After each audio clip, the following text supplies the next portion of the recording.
right, we're live. All right, everyone, welcome back to House Government Operations Military Affairs. It is a little after 2 p.m. and we are taking up work on H 935, an act relating to emergency management. We are reviewing the Senate proposal of amendment. We have with us Mr. Depp from Legislative Council, if you could, sir. And enlighten us as to what occurred. Happy to. For the record, my name is Tim Devlin, Legislative Council. Committee members, you should have a few useful documents. You should have an overview of the bill as amended by the Senate. Quick initial note, they haven't actually amended it yet. They're going to be talking about it in about 25 minutes. And they'll be considering two amendments. One will be from the Senate Government Operations Committee. The latest version is 2.1, and there's a highlighted version, which will kind of be probably easier to reference if you want to take a look at the exact language that's being changed. And then also an amendment coming from the Committee on Appropriations out of the Senate, which will strip that $500,000 appropriation, as well as tweak that kind of after a 3-year period where the Department of Public Safety can go and ask for any residual funds. So the overview may just be the quickest and simplest document to work from. We're happy to jump into the highlighted language if necessary as we work our way through. And maybe call it section by section. I forget. It is overview. By side. Overview. Overview. Yeah, I'm clicking side by side one. So that's what I did. Oh, yep. Yes, side by side. Okay. And just quick note, everything that's changed has been indicated in red ink. So just quickly running through these and then kind of returning in more detail. The bill will now see the changes. Senate will make changes to the Technical Rescue Grant Program. In particular, it will have the USAR, or the Urban Search and Rescue Team Program Manager, be administering that rather than the department. So another large difference is that would create the quote, increasing wildland fire response capacity task force to examine the best, how to best increase response capacity for wildlife fire response. And then it will also enable for a 2-year period, agencies to adopt emergency rules in the circumstance where, let's see, an amendment to a federal statute, rule, or policy will materially conflict with or threaten the ability of the agency to implement the statutory or regulatory program required under Vermont law. So essentially, a new aspect of emergency rulemaking being added there. And then finally, the last part, which doesn't appear here because it's been taken out of the bill, will be the removal of that $500,000 to go to that the Rate Response Grant Program. And then again, some adjustments to how the that $9 million that was kind of reallocated through Section 12 of this bill, the subdivision 9, having to do with any remaining funds after 3 years could be requested by the Department of Safety to be spent as they wanted. That was removed as well.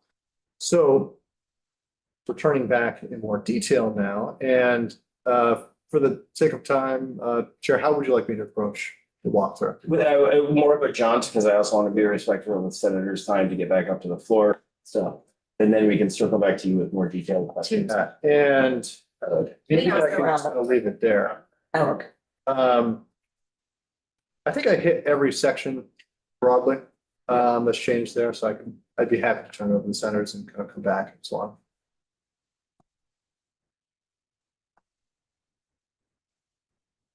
Senators, how are you? Well, thank you. I realize if you stand next to me, we're going to be a human exclamation point. I'm going to be the dot. It's got like the Warner Brothers cartoon feel to it. So great to see you all again. For the record, I'm Senator Brian Collmore. I represent the Rutland District. This is a strike all that we will be taking up, as Tim indicated, in about 20 minutes. So I'll just quickly go through the sections if I might. Section 1 is the addition of that Ready Response Grant Program. It's created to authorize the Division of Emergency Management to award an annual grant to an eligible food bank to to source, store, and distribute shelf-stable, ready-to-eat foods and bottled water. Per section 13, as you'll find later on, this section does not have to be implemented if the Department of Public Safety does not have the funds available to so implement.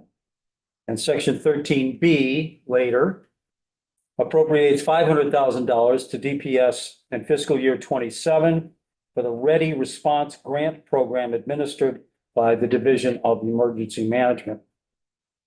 Section 2 establishes, in your language as it came over, I believe, the Technical Rescue Grant Program. We are calling this now the Urban Search and Rescue, USAR, team.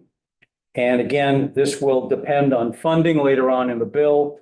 Section 13 has all the appropriations basically pulled out at this point. Section 2A amends Title 20 by adding the administration of the program will be with the USAR team program manager's duties. Section 3 amends Title 20 by adding a new definition to Chapter 1. We now are going to refer to a whole community, which means the collective of residents, emergency management practitioners, organizational and community leaders, and local, state, and federal government officials. So it's just a new definition. There was reference as it came over from you folks to us for the disability community. We have now redefined that as whole community. So section 4 amends that so that when the Division of Emergency Management advises municipalities on shelter sites, both the division and the municipality are to work with the whole community as defined in section 3. Section 5 is as it came to us from you folks. Section 6 is deleted because the reference again for the disabled community is now reflected with a new whole community definition. We're gonna hold there for a second, Senator. Mhm. 1 second. But this might be a question for you or for Tim, but is whole community like a concept that everyone knows that that's supposed to specifically include? It I certainly can't speak for everyone. It was recommended by Eric Bourne, and it's used with increasing frequency from like FEMA jargon. So it will come up in various emergency management scenarios, referring to collective individuals who are affected by emergencies, the emergency management practitioners here, like responders, and then other aspects and elements of community organizations and individuals throughout. It's used with in a certain sector more often. So I can't say it's Yeah. across the board, everybody would know it, but it is in practice in certain places. that just raised a little bit of concern for me because I feel like we put that language in there pretty deliberately, if I remember correctly, because it was important to keep that. So I was wondering why it came out. Well, it was at the suggestion of one of my committee members that we redefine it, and that's how it happened. I was not as familiar with that phrase either, Okay. but it is defined in the bill now. It is defined to include Yep. specifically. It means the collective of residents, emergency management practitioners, organizational and community leaders, and local, state, and federal government officials. It doesn't specifically reference the disabled community, but it tries to be more inclusive by using the word whole community.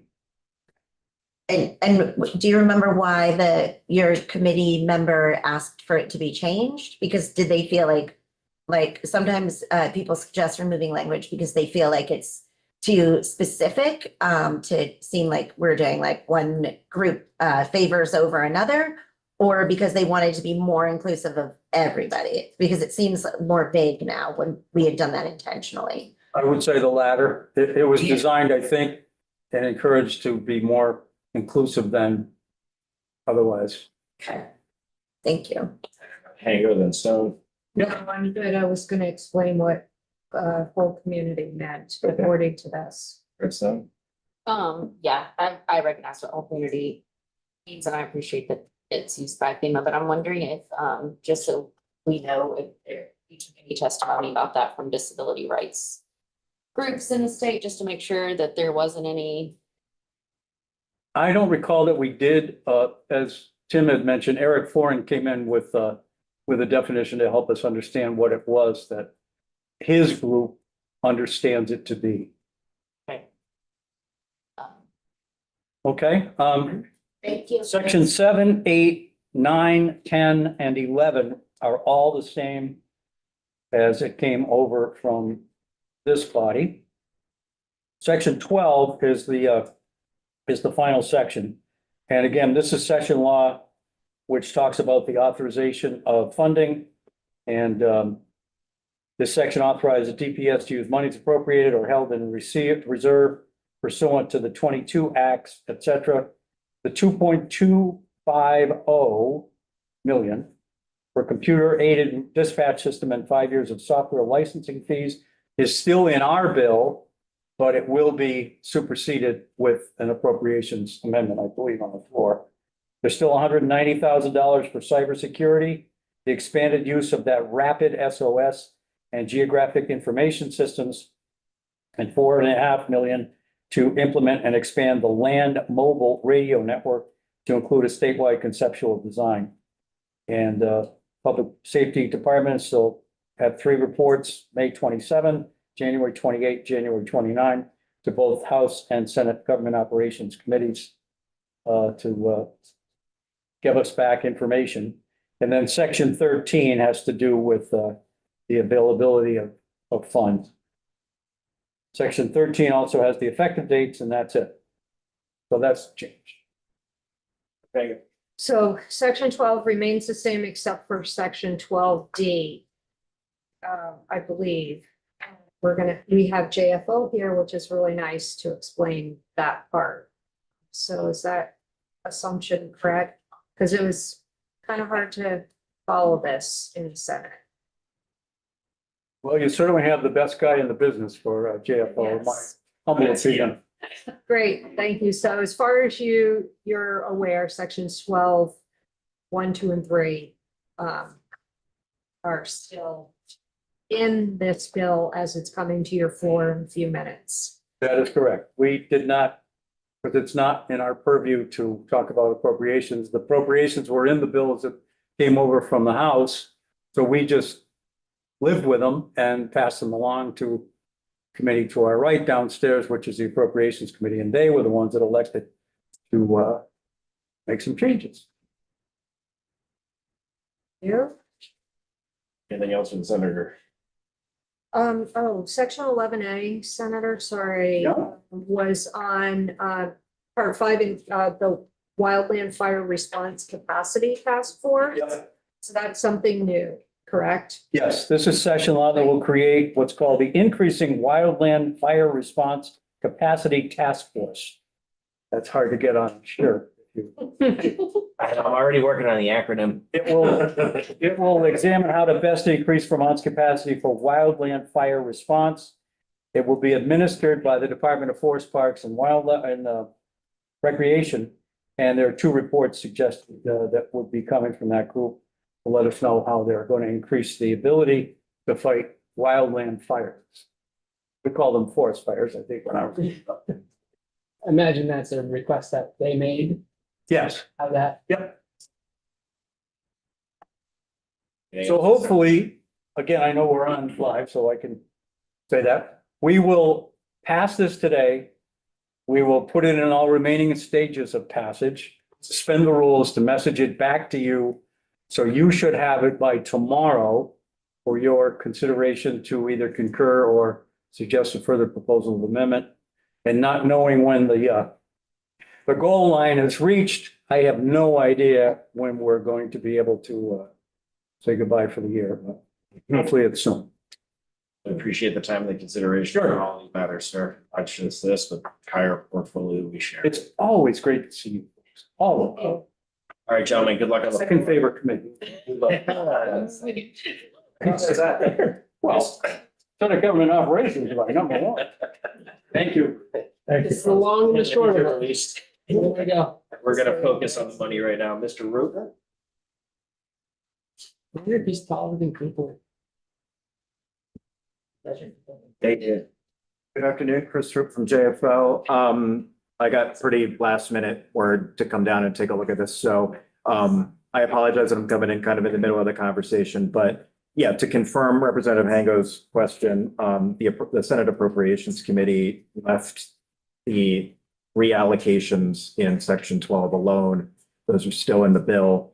The Senate Appropriations Committee really made two changes that were related to money. The first change is they proposed deleting sub E in section 12, which essentially says after the end of the 3-year period, DPS may submit a request to the General Assembly to authorize the use of any remaining monies from that original $11 million appropriation. So the Senate Appropriations Committee has a different idea on how to spend some of that money. I'm not sure if that has been resolved yet in the Big Bill Committee of Conference. They're meeting as we're chatting here. But that language they removed. They also removed section 13B in its entirety. And that is the section that appropriated $500,000 from the general fund to DPS in FY27 for the Ready Response Grant Program. That was the grant program for food banks. So currently the bill still contains section 13A, which has a duty contingent clause that says the duty to implement the 2 grant programs is contingent on funds being available. But right now the bill creates those 2 grant programs, but does not fund either one. So are there any questions?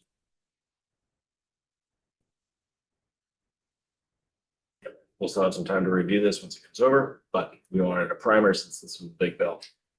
Anything for JFO? No. All right, cool. Thank you very much, sir. Thank you for notice. Yeah. Okay, so yeah, we'll have more time to like look at this stuff, marinate, but wanted to get the primer in. So looks like we're no longer on the floor. So I guess we will go offline and wait for Flora.